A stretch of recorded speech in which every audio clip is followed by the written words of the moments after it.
भीमराव अंबेडकर जी, तात्या मामा, बिरसा मुंडा, इन महापुरुषों को नमन, जिन महापुरुषों की वजह से आज ये लोकतांत्रिक व्यवस्था के तहत ये जो चुनाव हो रहा है और आज हम विधायक बने हैं और सांसद चुनाव लड़के आए हैं, ये अवसर देने वाले ये महापुरुष हैं। ये महापुरुष नहीं होते, हो सकता है ये देश आजाद नहीं होता, और देश आजाद नहीं होता तो संविधान लागू नहीं होता, लोकतांत्रिक व्यवस्था नहीं होती, और लोकतांत्रिक व्यवस्था नहीं होती तो हर 5 साल में चुनाव नहीं होते। तो पुनः इन महापुरुषों को नमन। साथ ही हमारे मंच पे विराजमान यहाँ के स्थानीय विधायक महोदय, यहाँ के आपके सांसद प्रत्याशी, हमारे राजस्थान से आई हुई हमारी टीम, बांसवाड़ा, प्रतापगढ़, डूंगरपुर के सारे साथीगण, हमारी महिला विंग, हमारे माइनॉरिटी के भाई, एससी समुदाय के भाई, हमारे सरपंच साहब भाई केशु जी एवं समस्त पदाधिकारी गण, हमारे बिल प्रदेश विद्यार्थी मोर्चा के प्रदेश संयोजक, सभी मंच पे विराजमान जो इस क्षेत्र का नेतृत्व करता है, आप सब इन सब पे आशा लगा के बैठे हो कि इस क्षेत्र का, इस समाज का आने वाले भविष्य का कुछ अच्छा करेंगे। इन सारे नेतृत्वकर्ताओं को मेरी ओर से ये लोकसभा चुनाव का जो अग्रिम बधाई देना चाहूंगा। इस पांडाल में विराजमान माताएं, बहनें, बड़े बुजुर्ग, युवा साथी, शायद भारत देश के अंदर ये इलाका ऐसा होगा, यहाँ ये सभा ऐसी होगी, ये पार्टी ऐसी होगी कि तपती धूप में, कड़ी धूप में कहीं फ्रीज कूलर नहीं लगा है, तपती धूप में लोग बैठे हैं, जनता आराम से सुन रही है। ये शायद कहीं बड़ी सभाओं में, बड़ी पार्टियों में ऐसा नहीं होता होगा। ये हमारे लिए, आपके लिए उपलब्धि है। बड़ी पार्टियों में देखते हैं बड़ा टेंट लगता है, बड़ा एसी कूलर लगते हैं, और इसके बावजूद भी जगह खाली रह जाती है, लोग नहीं बैठते। और यहां पर कोई ज्यादा व्यवस्था नहीं है, हल्की सी छाया है, धूप है, इसके बावजूद भी हमारे बड़ा बुजुर्गों से लगा के हमारी माताएं, बहनें, युवा साथी सब सुन रहे हैं। आज मेरा इस कार्यक्रम में, इस लोकसभा चुनाव के दौरान पहला कार्यक्रम है, लेकिन यह जरूर कहूंगा, मध्य प्रदेश वालों ने आज आमंत्रित किया है, मैं आया हूं, यहां पहला कदम रखा है। इस चुनाव में भी आज का दिन मेहनत करेंगे जी जान से, और अपन सब मिलके बालू सिंह जी को जिताएंगे। और आने वाले समय में भी, अब आपने बुला ही लिया है तो हर तरफ से आपको झेलना है, आप तैयार हो जाना आप सब, क्योंकि मध्य प्रदेश इस भारत के मध्य में, इस भारत के मध्य में मध्य प्रदेश, और मध्य प्रदेश के लिए, आदिवासी समाज के लिए 47 सीटें रिजर्व है संविधान में। कितनी है? 47, 40 की 40 से 40 प्लस 7, अपने भाषा में कहें 47 47 आदिवासी समाज के लिए रिजर्व सीटें हैं, ताकि यहां का आदिवासी चुन के जाए और आदिवासी समाज की भलाई के लिए, हक अधिकार के लिए, इतिहास के लिए और शिक्षा के लिए मध्य प्रदेश की विधानसभा में जाके बोले, ये प्रावधान किया है। और 47 एसटी रिजर्व जो सीटें हुई हैं इन महापुरुषों की वजह से, इन महापुरुषों ने त्याग दिया, बलिदान दिया, शेड्यूल 5 इलाका लागू कराया, संविधान में आदिवासियों का प्रतिनिधित्व तैयार करने के लिए एसटी की रिजर्व सीटें की 47, 7 दिल्ली भेजने के लिए रिजर्व किए, 7 है क्या मध्य प्रदेश में? 6 सीटें एमपी की रिजर्व किए। ये गर्व की बात है। ये गर्व की बात, हमारे पूर्वजों के त्याग बलिदान के बाद ये एसटी रिजर्व हुई, वो गर्व की बात है। लेकिन दुख की बात यह है कि इन सीटों से जाने वाले साथियों ने आज तक हमारे समाज की, क्षेत्र की जनता के संवैधानिक प्रावधान को लागू करने की बात नहीं की। पहली बार भारत आदिवासी पार्टी से और जय संगठन से भाई हमारे गए, यहां के आप लोगों ने उनको जिताया और जिताने के बाद कमलेश्वर जी को भेजा और समाज की बात की। देश की आजादी के बाद पहली बार हुआ होगा। यह आज तक इसलिए नहीं हो पाया कि हम हमारी ताकत को पहचान नहीं पाए। इंसान या कोई भी समाज तभी ग्रोथ कर पाता है कि उसकी ताकत क्या है उसको पहचान ले। और हम, हमारे पूर्वज कांग्रेस बीजेपी ने आज तक बारी बारी से लूटा था। कांग्रेस और बीजेपी के नेताओं ने बारी बारी से लूटा था और हमारी जो ताकत है उस ताकत को नहीं बताया। और हमारी ताकत है वो वोट है। क्या है? वोट। ये मत जो है जीरो से हीरो बनाता है और हीरो से वापस जीरो भी बना देता है। ये वोट जनता के पास में, इस देश को चलाने की चाबी आप लोगों के पास में है। ये हर 5 साल में लगाने का अवसर मिलता है, जिसे लोकतंत्र की कुंजी कहते हैं, जिसे वोट एक आम से खास बनाता है। आज मैं भी गरीब परिवार से था। मेरे को 2018 में मेरे विधानसभा क्षेत्र की जनता ने विधायक बनाया और दूसरी बार 70,000 वोटों की लीड से जिता के फिर भेजा मेरे को।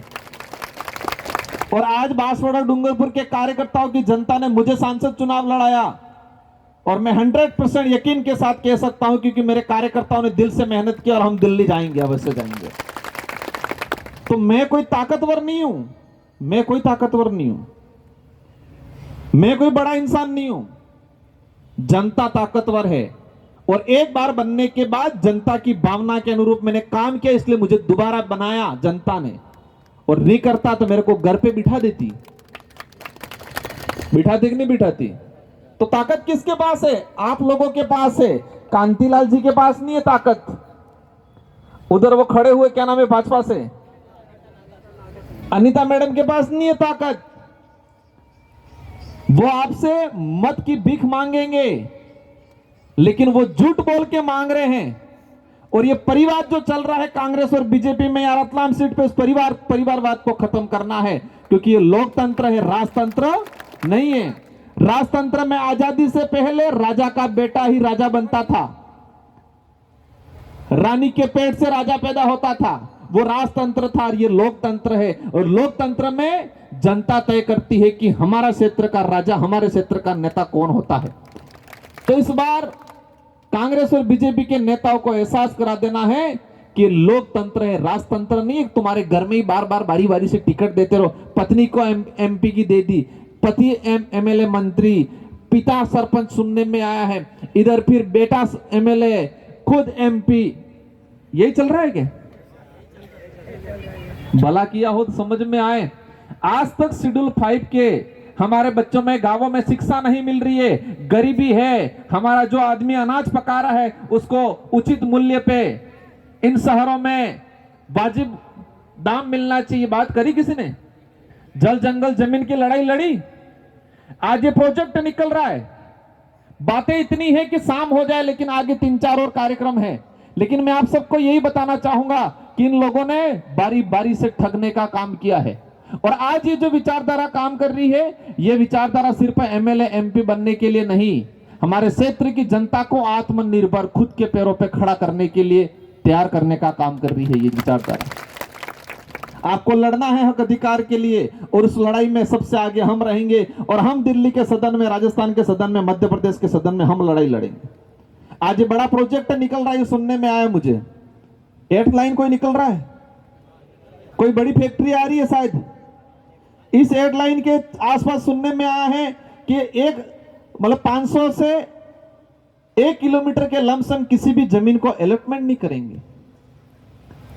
शायद आपको नहीं पता होगा। और उस जमीन पे हमारा भाई बैठा हुआ बिलाना चारा का पड़त जमीन पे, और इसको आज सरकारें, भाजपा की सरकार उसको अतिक्रमण मान रही है। क्या मान रही है? अतिक्रमण। भाजपा का निर्माण नहीं हुआ, उससे पहले से उस घर पे, उस जमीन पे मकान बना के बैठो हमारे भाई।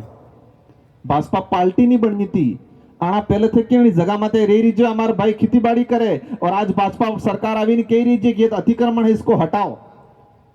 जो हमको हटाने की बात कर रहे हैं उन पार्टियों को यहां से हटा के भेज देंगे आने वाले समय के अंदर। आप मजबूत रहना, आपका जो वोट है ये बहुत कीमती है, और इस बार ऐसी चाबी लगानी है कि कांग्रेस बीजेपी वालों को पता चल जाए कि ये लोकतंत्र है, राजतंत्र नहीं है। ये हर बार चुनाव में करते हैं। अभी मैंने सुना टोकन मिल रहा है, खाने का पीने का टोकन दे रहे हैं, सुनने में सही बात है क्या? इस पे मैं ज्यादा नहीं कहना चाहूंगा, लेकिन एक इतिहास का एक किस्सा सुनाना चाहूंगा। भीमराव अंबेडकर को सब जानते हैं। संविधान निर्माण करने का काम किया इस आदमी ने। इस देश की गरीब जनता, एसटी एससी ओबीसी के लिए, आदिवासियों के लिए, दलित के लिए, ओबीसी के लिए, गरीबों के लिए प्रावधान किया, बेस्ट उस आदमी ने। लेकिन ये पहला चुनाव जब लड़े, जिस सीट से लड़े थे ये बंबई के पास में, और उस सीट पे 80% आदिवासी, एससी और गरीब आदमी रहता था।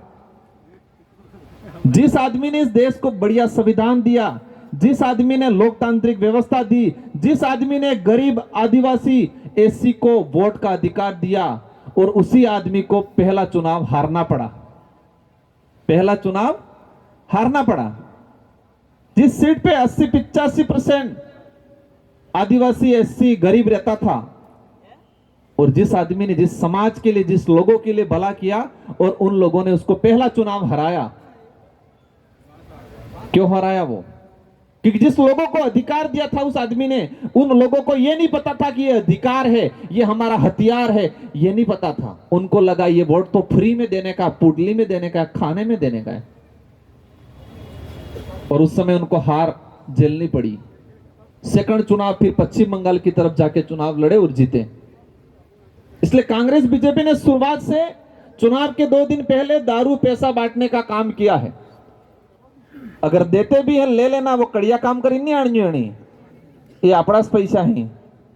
लेकिन ई लईन तमे आणाड़े पेला वोट आलवान करवू नहीं, मजबूत रहवू है, અને आज तक बेकूफ बनावजे, एक थोड़ा अण व्यवस्थित बेकूफ बनावो। अमार बांसवाड़ा डूंगरपुर में व्यवस्थित रगड़ो काढ़ी नाखो है। मोदी जी आप जाते नहीं समझू है। मोदी जी आए थे, नहीं जमा मामला। बांसवाड़ा डूंगरपुर वाला देवा है कि व्यवस्थित रगड़ो काढ़ी नाखो, सप्पा भूत पलित बलित हड़ी सब अनाहड़े मध्य प्रदेश बॉर्डर पाते मिल लीधे तमे एड़ो देवा पेलाहड़े काढ़ी स्टेट पेलाहड़े काढ़ी दी हमना छत्तीसगढ़ आड़ी, और पेलाहड़ी सीधा बंगाल की खाड़ी में। यहाँ पर 47 सीटें एसटी रिजर्व हैं। हम सब मिलके आने वाले समय के अंदर यहाँ पर 6 एमपी रिजर्व सीटें हैं। दुख इस बात का है, कई संगठन बने, कई संगठन बिगड़े। आम जनता ने दिल से भरोसा किया, उन पे आशा लगा के बैठे, लेकिन वक्त आने पे वो पलट गए, डिसीजन पे पलट गए। लेकिन अब ऐसा नहीं होगा। हम सब मिलके यहाँ पर मजबूत संगठन बनाएंगे, भारत आदिवासी पार्टी को मजबूत बनाएंगे, और इस क्षेत्र में मजबूती से के साथ लड़ेंगे, और हमारे युवाओं के लिए बेहतर काम करेंगे, आने वाली पीढ़ी के लिए बेहतर काम करेंगे। और मैं आपको आश्वस्त दिलाता हूं बालू सिंह भाई और आपके स्थानीय विधायक, अब बालू सिंह जी पढ़े लिखा आदमी है, उस आदमी को 19 ट्रांसफर करने किए, इस आदमी ने फ्री में कोचिंग शुरू करवाई बच्चों को पढ़ाने के लिए, फ्री में कोचिंग। क्या बीजेपी कांग्रेस के नेताओं ने कराई आज तक? वो तो सिर्फ चुनाव में दारू और पैसा बांटने का काम करेंगे। अब आपको तय करना है कि आपके भविष्य की लड़ाई बालू सिंह जी लड़ेंगे, वो लड़ेंगे। वो खुद की लड़ाई लड़ रहे हैं, उनकी पार्टी की लड़ाई लड़ रहे हैं, ये समाज की लड़ाई लड़ रहे हैं, आने वाली पीढ़ी की लड़ाई लड़ रहे हैं। प्रत्येक वर्ग, हर वर्ग का गरीब आदमी जो मानवता में विश्वास करता है, उन सब की लड़ाई लड़ने का काम करेंगे। इन्हीं शब्दों के साथ आप सबको धन्यवाद, आभार, जय जोहार। एक बार नारा लगा देंगे, जीतेगा भाई जीतेगा, जीतेगा भाई जीतेगा, बालू सिंह जीतेगा। एक तीर एक कमान, आदिवासी एक समान, एक तीर एक कमान, आदिवासी एक समान। आप सबको खूब खूब धन्यवाद। मुझे आशा और विश्वास है 2 दिन अपने रिश्तेदार, हगा वाला सब जगह एक मुश्त अपनी लड़ाई है। बालू सिंह भाई अकेला नहीं, हम सब लड़ रहे हैं, ये सोच के काम करोगे। इन्हीं आशाओं के साथ आप सबको धन्यवाद, आभार, जय जोहार, जय भारत, जय बिल प्रदेश। बहुत बहुत धन्यवाद।